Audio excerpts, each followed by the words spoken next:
The elk are all out there, 75 to 100 yards. I'm just trying to find one with 4 antlers or more. I've had my crosshairs on 2 bulls 3 separate times. It's a massive herd. I left my dad maybe a half mile back, and hundreds of them. And the bulls are not out on the fringe, and that's as close as I can get, is to the fringe. You have to be able to hear that. So that first clip was just a little bit of a teaser of what's to come later on in the hunt.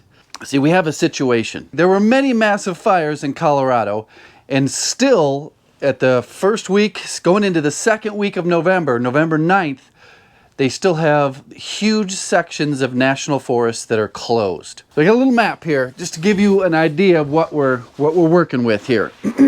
This here is the entire unit, and the only places that are open that we can hunt are these teeny little things here. They don't even make up a square mile, I don't think. Maybe they make a square mile. Where you saw the elk in the last video were right here, the day before the season started, and the day of the season, they were all out here on land that can't be hunted, private land. In a couple days, this all opens up. So I wanted to keep this channel realistic. Real life, not just get to the good parts that get a lot of views, but show what it's like in the real world. You don't always see elk. I'm going to take you through a couple days here in this video, learning process, different strategies, different ways to go about finding elk, and eventually we find the elk. There is another teaser at the end of this video to show you what's to come. Back to the video.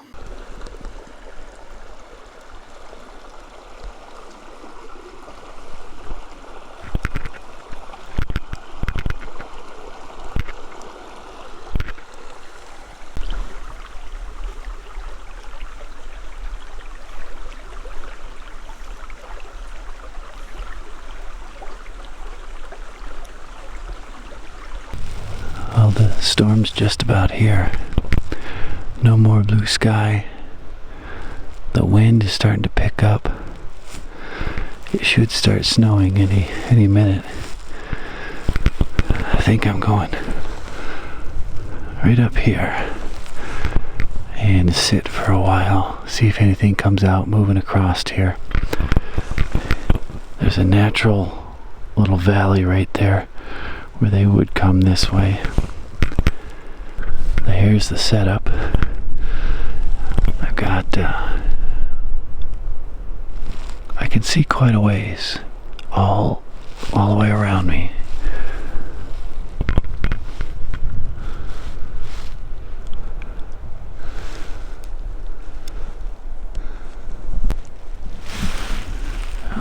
Snow's really starting to pick up now.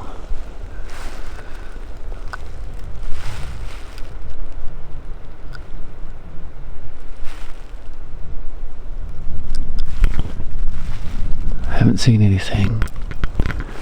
Can still hear those bulldozers or whatever they're doing. Even though it's up and over the top of that mountain, I can still hear it.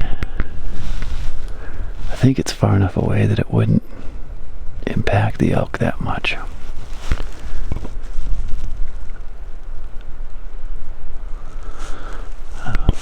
About time to put the camera back in the backpack. Just getting back to camp. It's about 10 a.m.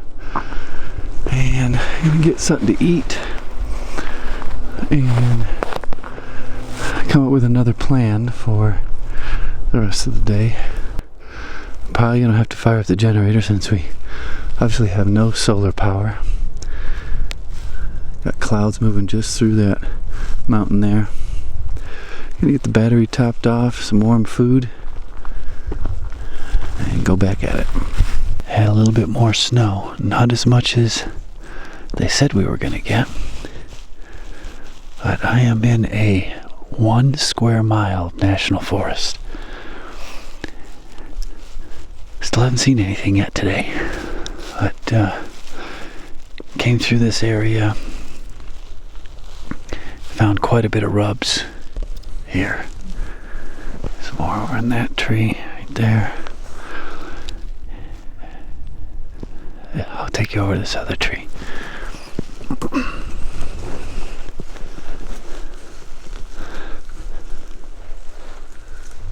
A lot of people get rubs confused with elk eating, but this is, these are definitely rubs here. There. See these grooves here? These two little grooves? Those look like teeth marks.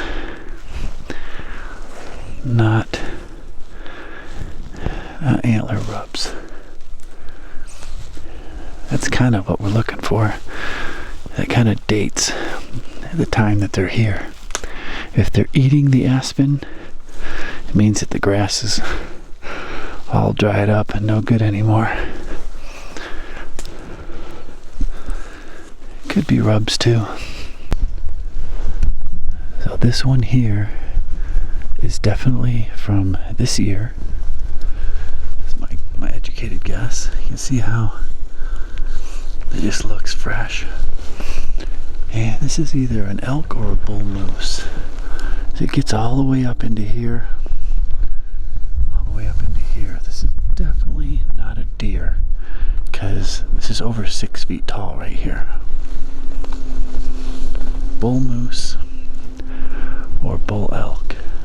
I haven't seen anything. No deer, no elk. Lots of sign, recent sign. So this is where I'm going to finish out my evening. It's just time to stop and see what happens. It's kind of open. Some shooting lanes, 7,500 yards. We'll see if something comes through. It's crazy seeing these clouds move through here. Looks like the snow's gonna pick up again here. Last shots with the camera tonight. Snowing like crazy.